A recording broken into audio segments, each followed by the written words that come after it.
हाय, मी संजना. माझ्या संजना रेसिपीज या चॅनलमध्ये तुमचं सगळ्यांचं स्वागत करते. आज आपण मकर संक्रांत स्पेशल तिळगुळाची चिक्की बघणार आहोत. करायला अतिशय सोपी आहे.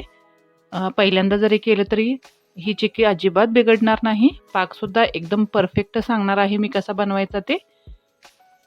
रेसिपी तुम्ही शेवटपर्यंत नक्की बघा. चला तर लेट न करता रेसिपीला सुरुवात करूयात. चिक्की बनवण्यासाठी मी 1 वाटी इथं तीळ घेतलेले आहेत, पांढरे तीळ, आणि सेम वाटीने तेवढाच किसलेला गूळ घेतलेला आहे. गूळ बारीकच करून घ्या. आता गॅसवरती मी एक पॅन ठेवलेला आहे. त्या पॅनमध्ये आपण किसून घेतलेला गूळ घालायचा आहे. आता याच्यामध्ये 1 ते 1.5 चमचा तूप घालायचं आहे. तूप घातल्यामुळं चिक्की एकदम खुसखुशीत होते. पाक बनवण्यासाठी मी इथं पाण्याचा अजिबात वापर केलेला नाही आहे. पाक बनवत असताना गॅसची फ्लेम अजिबात हाय करायची नाही. लो टू मीडियम फ्लेमवरतीच या गुळाचा आपण पाक बनवून घेणार आहोत. नाहीतरी गूळ करपू शकतो. बघू शकता तुम्ही गूळ विरघळलेला आहे.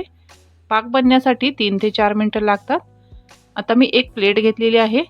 ज्या प्लेटमध्ये आपण चिक्की बनवण्यासाठी सेट करण्यासाठी ठेवणार आहोत त्या प्लेटला असं तूप लावून साईडला ठेवून देऊयात. आता 3 मिनिटं झालेली आहेत. बघूयात आपण पाक रेडी झालेला आहे का तो. मी एका प्लेटमध्ये पाणी घेतलेलं आहे. त्या पाण्यामध्ये व्हिडिओमध्ये दाखवल्याप्रमाणे असं गूळ थोडंसं टाकून बघायचं आणि याला थंड करून घ्यायचं आहे. हे बघूयात आपण आता पाक तयार झालेला आहे का ते.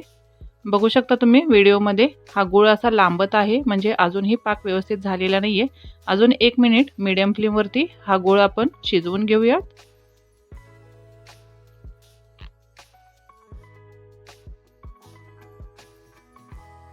1 मिनिट झालेला आहे. परत एकदा बघूयात पाक रेडी झाला का ते.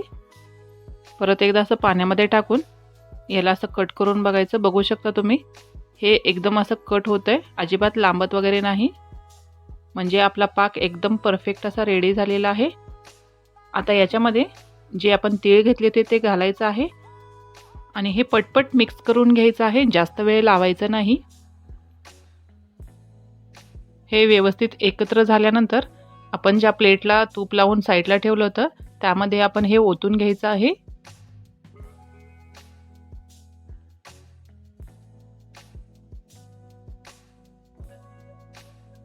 हे मिश्रण आता पसरून घ्यायचं आहे. तुम्हाला एक ट्रिक सांगते मी इथं. एखादी वाटी घ्यायची, त्या वाटीला असं व्हिडिओमध्ये दाखवल्याप्रमाणे तूप लावून घ्यायचं आहे आणि त्या वाटीच्या मदतीने हे मिश्रण एकसारखं पसरून घेता येतं. खूप सोपं जातं हे. बघू शकता व्हिडिओमध्ये एकदम सोप्या पद्धतीने हे करता येतं. एकदम मस्त असं प्लेन झालेलं आहे मिश्रण.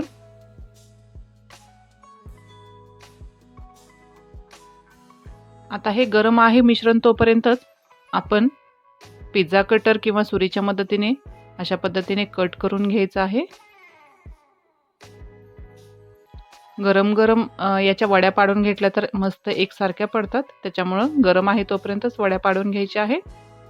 आणि आता याला थंड करायचं आहे पूर्णपणे.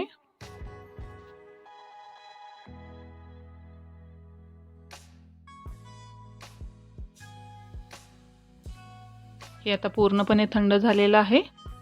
आता हे काढून घेऊया.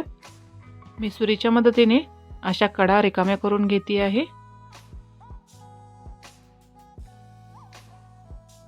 बघू शकता एकदम मस्त असं पूर्णपणे गोल निघलेलं आहे. आता याच्या आपण वड्या काढून घेऊयात. बघू शकता तुम्ही एकदम परफेक्ट अशा आपल्या तिळाच्या वड्या तयार झालेल्या आहेत. अजिबात पाक वगैरे बिघडलेला नाहीये. बघू शकता तुम्ही एकदम खुसखुशीत अशा आपल्या तिळाच्या वड्या तयार झालेल्या आहेत.